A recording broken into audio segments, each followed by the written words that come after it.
வணக்கம் welcome to south Indian stove. நான் உங்களுடன் ஃப்ளோரா சார்ல்ஸ். இந்திய நாள் உங்களுக்கு இனிதாக இனிக்கட்டும். இன்னைக்கு மாங்காய் பச்சடி செய்யலாம். எப்படி செய்யலாம்னு பார்ப்போம். மாங்காய் பச்சடிக்கு தேவையானது முதல்ல வந்து ஒரு பெரிய சைஸ் மாங்காய் எடுத்திருக்கேன். இந்த கிளிமூக்கு மாங்காய் எடுத்திருக்கேன். அப்புறம் 200 கிராம் வெல்லம், 1 ஸ்பூன் மிளகாய்த்தூள், 1/4 ஸ்பூன் மஞ்சள் தூள், உப்பு தேவையான அளவு, கடுகு தாளிப்பதற்கு கொஞ்சம் பெருங்காயத்தூள், காஞ்ச மிளகாய், கருவேப்பிலை, அப்புறம் கொஞ்சம் செக்கு நல்லெண்ணெய் எடுத்திருக்கேன். அதுவும் 1 டேபிள் ஸ்பூன் தான் எடுத்திருக்கேன். அளவுக்கு அதிகமான எண்ணெயும் தேவையில்லை, நெய்யும் தேவையில்லை. வாங்க ஃபர்ஸ்ட் முதல்ல மாங்காவை கட் பண்ணி எடுத்துட்டு வந்துடலாம். 50 ml தண்ணி ஊற்றிருங்க. 50 to 75 ml தண்ணி ஊற்றலாம். இப்போ இதோட வெல்லத்தையும் சேர்த்துடலாம். வெல்லம் கரைஞ்சிரட்டும்.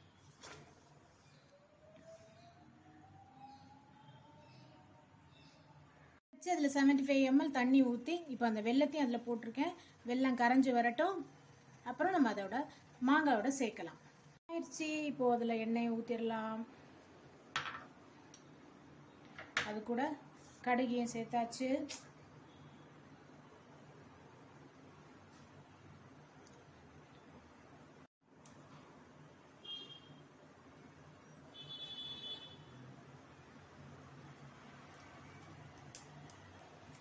கடுகு வெடிக்க ஆரம்பிச்சிருச்சு. இது இரும்பு கடாயினால டக்குன்னு சூடாயிருங்க. ஸோ கவனமாக பண்ணுங்க. அடுத்தது அதோட காஞ்ச மிளகாயை அதில் போட்டுடலாம்.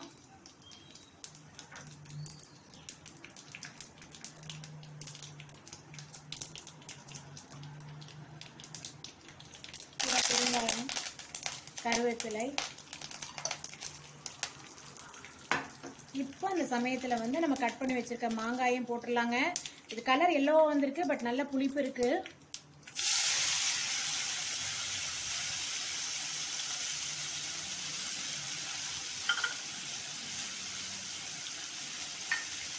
பாருங்க, மாங்காய் போட்டாச்சு. லேசாக வதக்கி விடுங்க.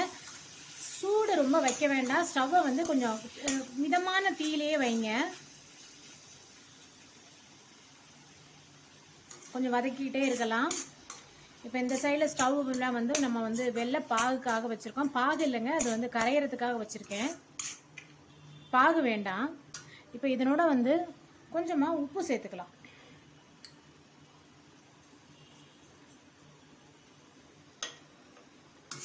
இந்த உப்பு, புளிப்பு, காரம், இனிப்பு அதோட வந்து ரொம்ப சூப்பராக சுவையாக இருக்குங்க. இது தயிர் சாதம், சாம்பார் சாதம், சப்பாத்திக்கெல்லாம் வச்சு நல்லா சாப்பிடலாம். ரொம்ப நாள் இருக்கும், கெட்டு போகாது.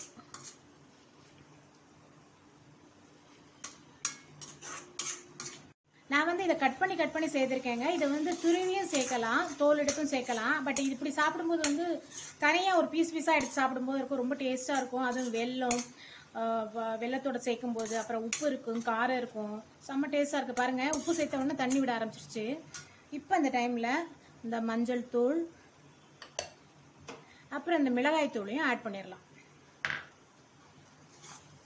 அது மிளகாய்க்கு உப்பும் காரம் வந்து செம்ம டேஸ்ட்டுங்க. அது கூட வெல்லமும் சேர்த்து போடுறோம், செம்ம டேஸ்ட்டாக இருக்கும். தண்ணி வந்து சேர்க்க வேண்டாம். வெல்லம் நம்ம வந்து அந்த கரைச்சி வச்சுருக்கோம் இல்லையா, அது மட்டும் சேர்த்தா போதும். பாருங்கள், மாங்காய் நல்லா வெந்து வந்துக்கிட்டே இருக்கு. ஒரு 10 நிமிஷத்தில் செஞ்சிடலாங்க இதை. பாருங்க, மாங்காய் நல்லா வெந்துருச்சு. வெல்லம் கொதிக்க வச்சு ஃபில்டர் பண்ணி எடுத்தாச்சுங்க.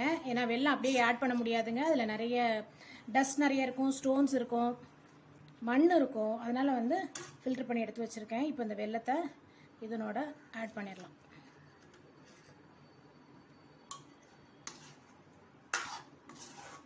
அப்படியே ஜாம் மாதிரி இது வருங்க. இது நல்லா வெந்ததுக்கப்புறம் இதை அப்படியே இதில் வேக விடலாம்.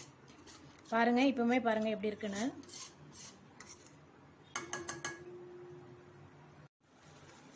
மாங்காய் பாருங்கள், சூப்பராக அழகாக அந்த வெல்லத்தோட மிளகாய் தூள், உப்பு எல்லாத்தோட எல்லாம் அழகாக சூப்பராக அழகாக வெந்து வந்துருச்சு. பாருங்கள், இதுதான் இது பக்குவம்.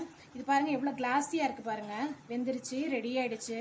இதை துருவியும் போடலாம், இப்படி பீஸாகவும் போடலாம். சூப்பரான மாங்காய் பச்சடி ரெடி ஆயிடுச்சு. நீங்களும் வீட்டில் இதை சமைச்சு பாருங்க, சமைச்சு ருசிச்சு பாருங்க. லைக் பண்ணுங்க, ஷேர் பண்ணுங்க, சப்ஸ்கிரைப் பண்ணுங்க. மறக்காம உங்க கமெண்ட்ஸை சொல்லுங்க. பாய்.